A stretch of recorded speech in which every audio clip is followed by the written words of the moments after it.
Hola chicos, buenos días. Vamos a continuar con el tema del modernismo y hoy lo terminamos. La próxima clase empezamos ya con el cuarto módulo en la literatura del siglo XX. Vamos a terminar el modernismo precisamente con Rubén Darío, a quien se le considera el padre del modernismo.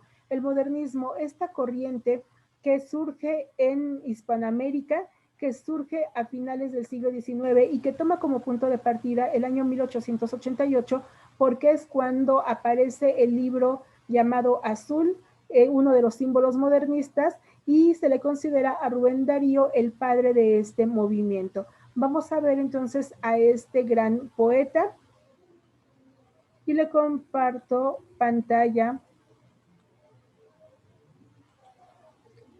para que podamos ver. Ustedes ya tienen la biografía de este poeta, aquí aparece. Este documento ya está en Classroom porque está la actividad que tienen que realizar.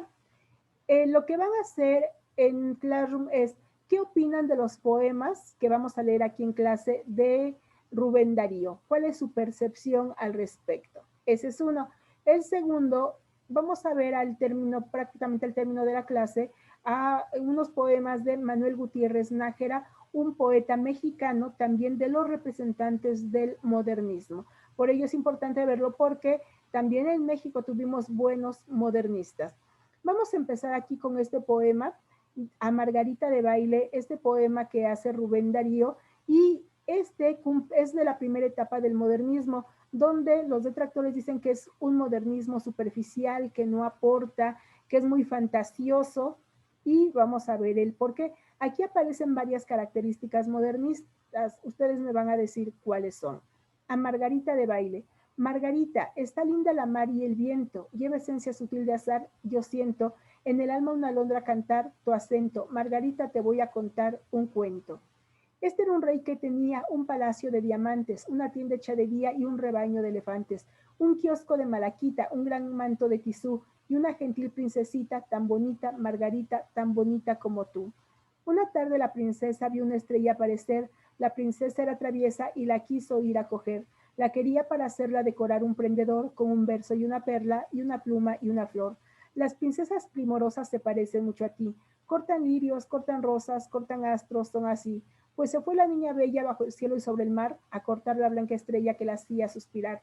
Y siguió camino arriba, por la luna y más allá, malo, malo es que ya iba sin permiso de papá. Cuando estuvo ya de vuelta de los parques del Señor, se miraba toda envuelta en un dulce resplandor. Y el rey dijo, ¿qué te has hecho? Te he buscado y no te hallé. ¿Y qué tienes en el pecho que encendido se te ve? La princesa no mentía y así dijo la verdad. Fui a cortar la estrella mía a la azul inmensidad. Y el rey clama, ¿no te he dicho que el azul no hay que cortar? ¡Qué locura, qué capricho! El señor se va a enojar. Y ella dice, no hubo intento, yo me fui no sé por qué, por las olas, por el viento, fui a la estrella y la corté. Y el papá dice enojado, un castigo has de tener, vuelve al cielo y lo robado vas ahora a devolver. La princesa se entristece por su dulce flor de luz, cuando entonces aparece sonriendo el buen Jesús. Y así dice, en mis campiñas esa rosa le ofrecí, son mis flores de las niñas que al soñar piensan en mí. Viste el rey ropas brillantes y luego hace desfilar 400 elefantes a la orilla de la mar. La princesita está bella, pues ya tiene el prendedor en que lucen con estrella, verso, perla, pluma y flor.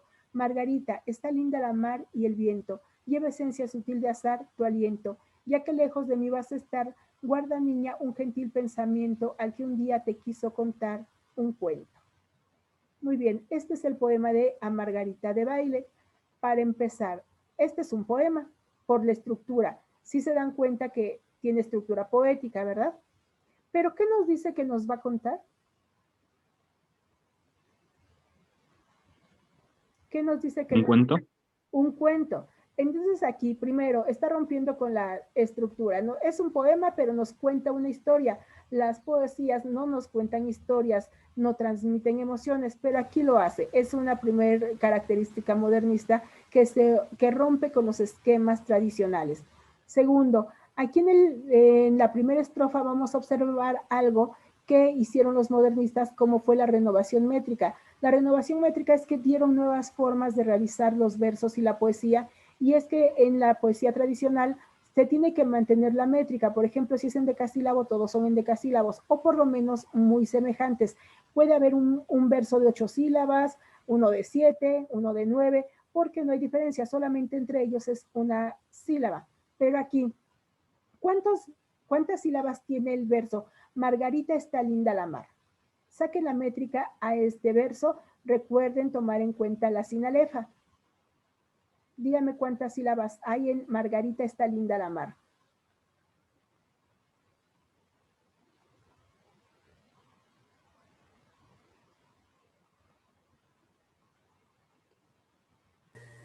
¿Son 10? Son 9. Son 9. Aquí a lo mejor te salieron 10 porque no tomaste en cuenta la sinalefa. Ta, termina en vocal, inicia vocal. Entonces Margarita está una sola sílaba, son 9. ¿Y el viento cuántas sílabas tiene?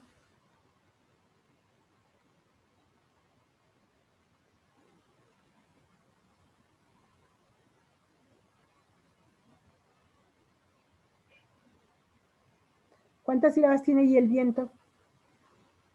Son 3. Tiene 3 porque está la sinalefa y él. Por lo tanto, aquí lo que notamos se llama verso de pie quebrado. Cuando tenemos un verso largo y enseguida hay un verso corto, se le llama verso de pie quebrado. Es como si se le quebrara un pie a este verso, por eso es más cortito. Y aquí vemos que todos los poemas largos, en este caso, son de 9 sílabas y los versos cortos son de 3. Hay una diferencia de 6 sílabas en cada uno de ellos, por eso se nota tan dispar. Y aquí tenemos nuevamente un kiosco de malaquita, un gran manto de tisú, un gran manto de tisú. Son 7 sílabas y aquí y una gentil princesita, tenemos 8 y tan bonita, tan bonita, tenemos 4. Por lo tanto, nuevamente tenemos versos de pie quebrado. Pero ahora, ¿qué elementos modernistas aparecen en este poema? Recuerden, elementos modernistas aparecen desde el símbolo, el cisne, el color azul, la flor de lis y el mármol. Había más elementos modernistas como la burguesía o la aristocracia, princesas, duques, varones, reinas, reyes, emperadores. También están los palacios, los castillos. ¿Aparece algo de eso aquí? Sí. Sí. ¿Cuáles? Aparece el palacio, la princesa, por así decirlo, el castillo.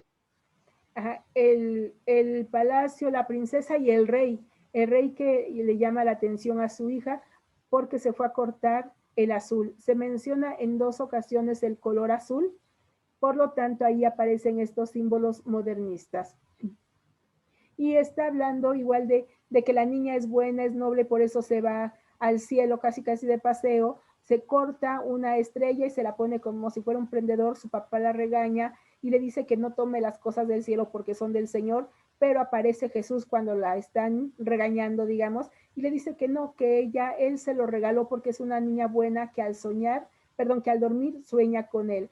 Entonces, pues le dice que se lo entregó y no hay ningún problema en que lo haya tomado. Entonces, de esto nos trata el poema, simplemente de una princesita que se va a los cielos y toma una estrella y la hace un prendedor. Y el rey, pues aquí nos habla el rey, viste rey pompas brillantes y luego hace desfilar 400 elefantes a la orilla de la mar. Nos habla de la opulencia, del poder, de la elegancia y son las características.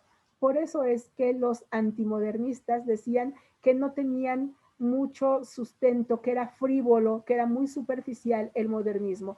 Pero esto solamente sucede en la primera etapa. Vamos a ver 2 poemas siguientes de la segunda etapa del modernismo, donde en todo ello habla acerca de la identidad hispana. Y aquí cuando hablamos de una letanía, que es el título Letanía de nuestro Señor Don Quijote, letanía es una oración religiosa, como las que se dan en los rosarios, de nuestro Señor Don Quijote como una figura máxima. Recuerden, la obra más importante en lengua hispana es el ingenioso hidalgo Don Quijote de la Mancha. Incluso cuando se habla como sinónimo, si decimos es que hablo español, se puede decir hablo la lengua de Cervantes. Es un sinónimo. Así como en el inglés la lengua de Shakespeare, hay cuando se hacen reseñas y dicen, fue escrito en la lengua de Shakespeare, no sé, está en inglés, simplemente porque fue un gran personaje, un gran escritor representativo de esta lengua. Don Quijote es este personaje, un personaje que perdió la razón por leer tantos libros de caballería. Miguel de Cervantes Saavedra hace la crítica de que las obras de caballería, las obras medievales eran sumamente fantasiosas, nos hablaban de duendes, de magia, de anillos mágicos, de pegasos, de unicornios, de brujas, de dragones, todo ello, y Don Quijote lee, bueno, él lee mucho este tipo de obra y por eso dice pierde la razón y él se cree un caballero, se pone una armadura y sale a luchar contra la maldad del mundo porque es un símbolo de valores, porque él es bueno, es noble, siempre está en defensa de los desvalidos, tratando de protegerlo dentro de su propia demencia. Es todo corazón porque es bondad, tratando de buscar el equilibrio y la justicia. Leamos el poema y después lo seguimos analizando. Letanía de nuestro señor Don Quijote. Rey de los hidalgos, señor de los tristes, que de fuerza alientas y de ensueño vistes, coronado de áureo y yelmo de ilusión, que nadie ha podido vencer todavía, por la darga al brazo toda fantasía y en la lanza en ristre toda corazón. Noble peregrino de los peregrinos, que santificaste todos los caminos con el paso augusto de tu heroicidad, contra la certeza, contra las conciencias y contra las leyes y contra las ciencias, contra la mentira, contra la verdad. Caballero errante de los caballeros, varón de varones, príncipe de fieros, par entre los pares, maestro, salud. Salud porque juzgo que hoy muy poca tienes, entre los aplausos o entre los desdenes, y entre las coronas y los parabienes y las tonterías de la multitud. Tú para quien pocas fueron las victorias, antiguas, y para quien clásicas glorias serían apenas de ley y razón. Soportas elogios, memorias, discursos, resistes certámenes, tarjetas, concursos, y teniendo Orfeo tienes Orfeón. Escucha divino Rolando del sueño, a un enamorado de tu clavileño y cuyo Pegaso relincha hacia ti. Escucha los versos de esta letanía hechas con las cosas de todos los días y con otras que en lo misterioso vi. Ruega por nosotros hambrientos de vida, con el alma tientas, con la fe perdida, llenos de congojos y faltos de sol, por advenedizas almas de manga ancha que ridiculizan el ser de la Mancha, el ser generoso y el ser español. Ruega por nosotros que necesitamos las mágicas rosas, los sublimes ramos de laurel. Pro nobis ora, gran Señor. Tiemblan las florestas de laurel del mundo, y antes que tu hermano vago Segismundo, el pálido Hamlet te ofrece una flor. Ruega generoso, piadoso, orgulloso, ruega casto puro, celeste, animoso, por nos intercede, suplica por nos, pues casi ya estamos sin savia, sin brote, sin alma, sin vida, sin luz, sin Quijote, sin pies y sin alas, sin Sancho y sin Dios de tantas tristezas, de dolores tantos, de los superhombres de Nietzsche, de cantos áfonos, recetas que firma un doctor, de las epidemias, de horribles blasfemias, de las academias, líbranos, Señor, de rudos malsines, falsos paladines y espíritus finos y blandos y ruines, del hampa que sacia su canallocracia, con burlar la gloria, la vida, el honor, del puñar con gracia, líbranos, Señor. Noble peregrino de los peregrinos, que santificaste todos los caminos con el paso augusto de tu heroicidad, contra las certezas, contra las conciencias y contra las leyes y contra las ciencias, contra la mentira, contra la verdad. Ora por nosotros, Señor de los tristes, que de fuerza alientas y de sueño vistes, coronado de áureo y yelmo de ilusión, que nadie ha podido vencer todavía, por la darga el brazo toda fantasía y la lanza en ristre toda corazón. Muy bien, ¿le entendieron algo? Díganme qué le entendieron, aunque sea muy poquitito, y ahorita yo les explico el poema. Que le pedían por la gente que estaba pasando algo similar a él, por los que también creían en ellos y querían ser como, pues sí, ¿no? Que cuidaran a los demás, que salían con sus armaduras y eso, que los cuidara, que oraran por él, o sea, que oraran por ellos Bien, y también para que les diera como entendimiento, algo así. sí, y es que aquí están tomando, no se le está rezando a Dios, se está rezando, se está orando, se está dando la letanía al Quijote, a este personaje, porque fue noble, dentro de su locura siempre quiso hacer las cosas bien, y entonces dice él que luche por ellos, por sus situaciones, porque está contra la mentira, contra la maldad, contra todo, que los defienda. Por eso dice que es el varón de varones, príncipe de fieros. Y le dice que aquí dice, soportas elogios, memorias, discursos, resistes certámenes, tarjetas, concursos y teniendo Orfeo tienes Orfeón.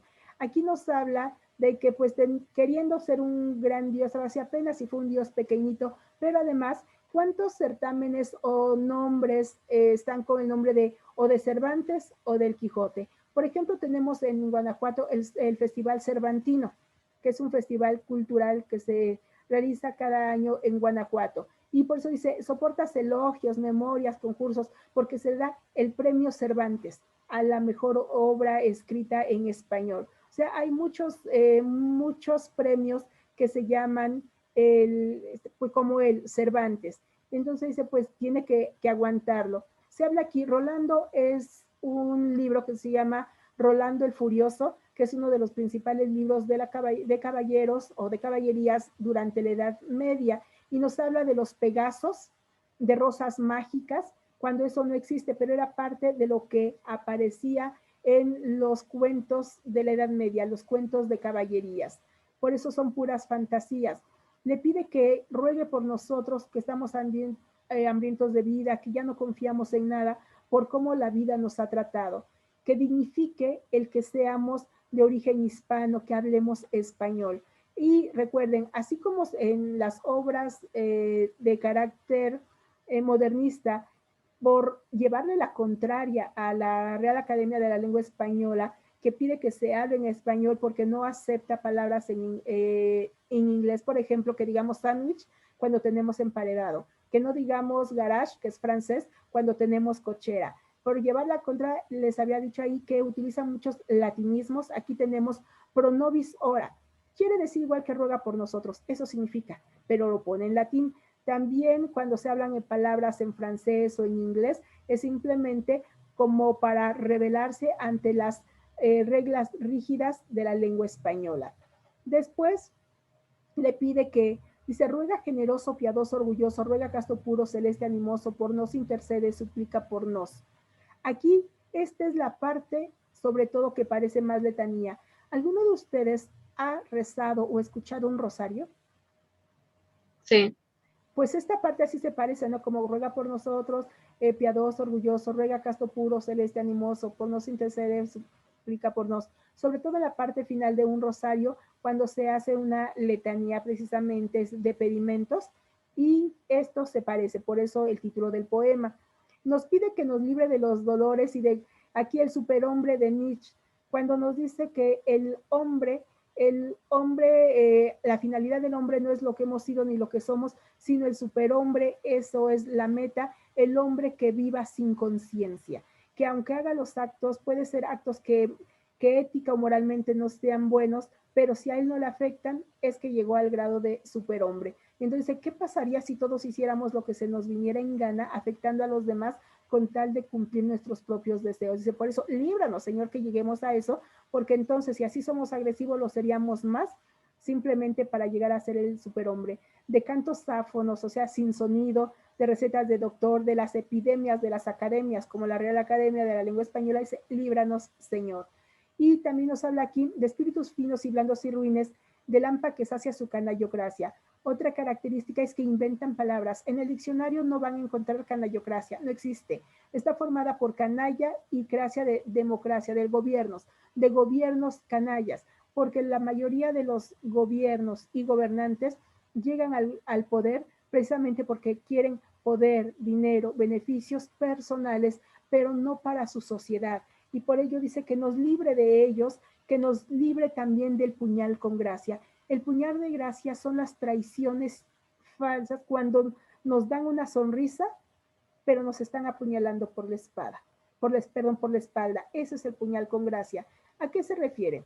Por ejemplo, si ustedes saben que no le caen bien a alguien, ¿le contarían sus secretos? No. ¿Tendrían toda la confianza para decirle cosas bastante personales? Pues yo creo que nadie lo haría, porque saben que no son amigos y que lo podrían usar en su contra. Pero ¿qué pasa con los que son sus así amigos y se abren, como se abren de capa sus emociones y le cuentan cuestiones personales que no le cuentan a nadie más y lo hacen porque le tienen confianza? Pero los está traicionando, porque a lo mejor o se enojan o simplemente nunca fueron realmente amigos y lo que ustedes confidencialmente le cuentan, se lo cuentan a ellos, se lo cuentan a alguien más. Ahí es un puñal con gracia, porque como ustedes dan una cara, pero los están traicionando, los están apuñalando, y eso es de lo peor. ¿Han escuchado un dicho que dice, Señor, o sea, refiriéndose a Dios, Señor, cuídame de mis amigos, que de mis enemigos me cuido yo? ¿Alguno lo ha escuchado? No. ¿Qué creen que quiera decir? Señor, cuídame de mis amigos, que de mis enemigos me cuido yo. A veces no todos podemos elegir correctamente un amigo y a los enemigos pues ya sabemos que están ahí, ya sabemos quiénes son. Y de los amigos no podemos saber quién es el que nos va a apuñalar o quién es el que nos va a traicionar. Por eso, precisamente, por eso le pide que le ayude, porque solamente Dios podría saber, podría cuidarlos, porque nosotros estamos confiando, creemos que son amigos. En cambio, de los enemigos se me cuido porque sé de quién me tengo que cuidar. Por eso dicen que a veces es menos peligroso un enemigo que un falso amigo. Y de eso se refiere el puñal con gracia. Y entonces de eso nos está hablando, de que era un hombre bueno, un héroe, y que deberíamos todos de ser como él. No, no locos ni faltos de razón, pero sí con un corazón noble, tratando de ayudar a los demás. Y algo semejante, aunque con otra temática, aparecen Los motivos del lobo, un poema bonito, muy reflexivo, pero les indico aquí, se habla del dulce Francisco de Asís. Asís él se llama Francisco, es de Asís porque Asís es un poblado en Italia. San Francisco de Asís porque es un santo ahora. Él fue un italiano, un fraile muy noble, ahora es los franciscanos, que son de los que viven más austera y humildemente. Él vivió muy pobre, muy humilde, con ropas toscas, sin lujos, realmente siguiendo la palabra de Dios, desprendiéndose. Y él decía que todos somos hermanos, que incluso los animales, que somos hermanos del lobo, del ratón, de la vaca, todos somos hermanos en este mundo porque somos criaturas de Dios. Y bueno, les explico esto para que se pueda entender el poema. Los motivos del lobo. El varón que tiene el corazón de lis, alma de querube, lengua celestial, el mínimo y dulce Francisco de Asís, está en un rudo y torvo animal, bestia temerosa de sangre y de robo, las fauces de furia, los ojos del mal, el lobo de Gubia, el terrible lobo, rabioso ha asolado los alrededores, cruel ha deshecho todos los rebaños, devoró corderos, devoró pastores, y son incontables sus muertos y daños. Fueron cazadores armados de hierros, fueron destrozados, los duros colmillos dieron cuenta de los más bravos perros, como de cabrillos y de corderillos, cabritos y de corderillos. Francisco salió, al lobo buscó en su madriguera. Cerca de la cueva encontró a la fiera, enorme, que al verle se lanzó feroz contra él. Francisco, con su dulce voz, alzando la mano al lobo furioso, dijo: paz, hermano lobo. El animal contempló al varón de tosco sayal, dejó su aire arisco, cerró las abiertas fauces agresivas y dijo: está bien, hermano Francisco. ¿Cómo? Exclamó el santo. ¿Es ley que tú vivas de horror y de muerte? La sangre que vierte tu hocico diabólico, el duelo y espanto que esparces, el llanto de los campesinos, el grito, el dolor de tanta criatura de nuestro Señor. ¿No han de contener tu encono infernal? ¿Vienes del infierno? ¿Te ha infundido acaso su rencor eterno, Luzbel o Belal? Y el gran lobo humilde: es duro el invierno y es horrible el hambre. En el bosque helado no hallé que comer y busqué el ganado y a veces comí ganado y pastor. La sangre, yo vi más de un cazador sobre su caballo, llevando el azor un puño o correr tras el jabalí, el oso o el ciervo, y a más de una vi mancharse de sangre, herir, torturar, de las roncas trompas del sordo clamor y los animales de nuestro Señor. Y no era por hambre que iban a cazar. Francisco responde: en el hombre existe mala levadura, cuando nace viene con pecado. Es triste, mas el alma siempre de la bestia es pura.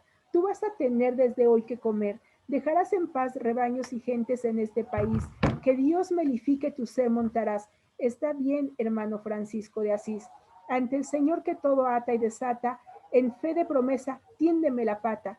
El lobo tendió la pata al hermano de Asís, que a su vez le alargó la mano. Fueron a la aldea, la gente veía y lo que miraba casi no creía. Tras el religioso iba el lobo fiero, y bajo la testa quieto le seguía, como un can de caza o como un cordero. Francisco llamó a la gente a la plaza y allí predicó y dijo: he aquí una amable casa, el hermano lobo se viene conmigo, me juró no ser ya vuestro enemigo y no repetir el ataque sangriento. Vosotros, en cambio, daréis su alimento a la pobre bestia de Dios. Así sea, contestó la gente toda de la aldea, y luego, en señal de contentamiento, movió testa y cola el buen animal y entró con Francisco de Asís al convento. Algún tiempo estuvo el lobo tranquilo en el santo asilo.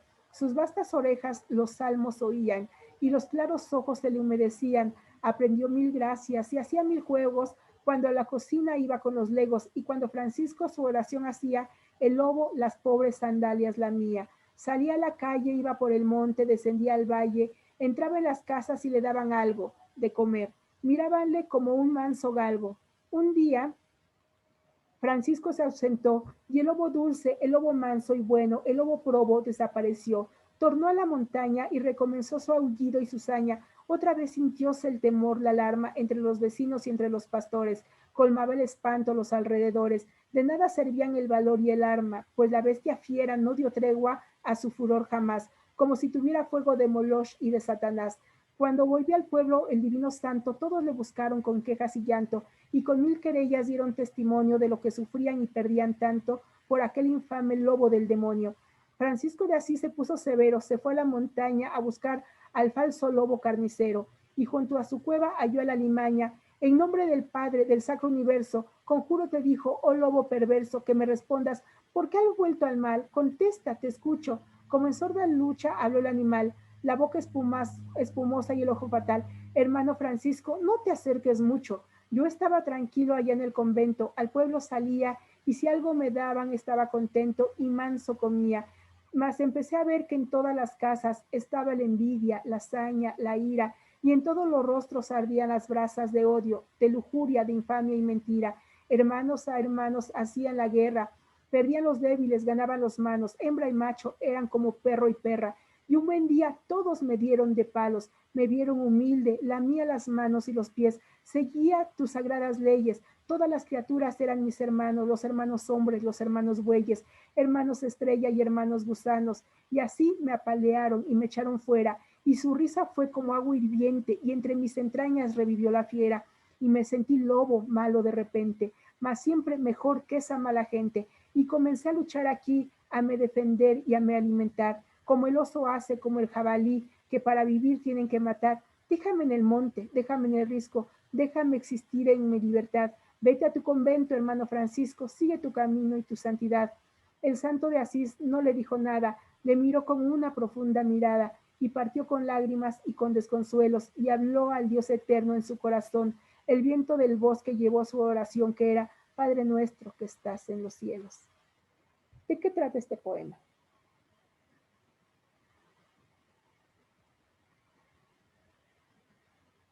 De cómo él pudo demostrar algo que la gente creía hasta cierto punto imposible y que siempre, gracias, porque era su fe, gracias a su fe y a su creencia que él tenía, lo llevó muy lejos y la gente lo llegaba a admirar por todo lo que lograba hacer.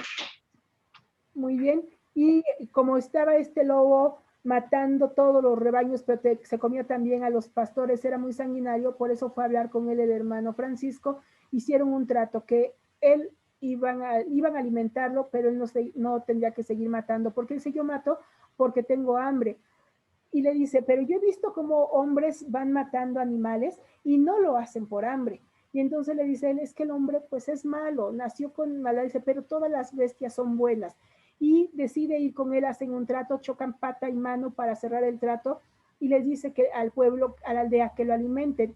Y él se va con él, escucha los salmos. Esto es muy importante porque dice, escucha los salmos, las oraciones que hace Francisco de Asís, al lobo se le llena los ojos de lágrimas porque comprende, porque es bueno, porque escucha la palabra de Dios. Pero un día que se va, que tiene que salir de la aldea Francisco de Asís, cuando regresa, todos se quejan porque ya el lobo volvió a ser cruel y más sanguinario que antes.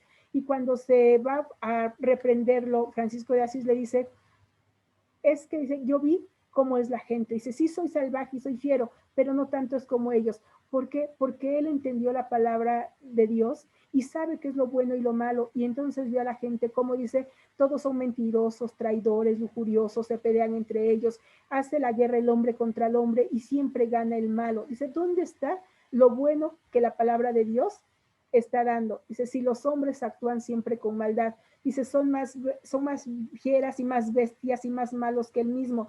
Por eso dice, déjame aquí con mi libertad. Por lo menos él sabe que es una bestia, que no tiene alma, pero los seres humanos se supone que sí lo tenemos y aún así actúa con maldad, con dolo y con mucha malicia. Y por eso le dice, tú sigue con tu santidad. A él es al único que respeta porque eres el que sigue la palabra de Dios. ¿Y cuántas veces no encontramos en la sociedad gente que dice ser buena y que solitos se dicen, yo soy bueno, pero sus acciones no lo son? Para empezar, nunca nadie a sí mismo se debe decir, yo soy guapo, yo soy listo, yo soy bueno, porque eso es soberbia y se oye mal. Se acepta cuando alguien mal le dice, es que tú eres, ah, qué bonito eres, qué bonita eres, muchas gracias, pero no se lo está diciendo él mismo. O cuando es que eres muy inteligente, admiro tu inteligencia, admiro tu bondad.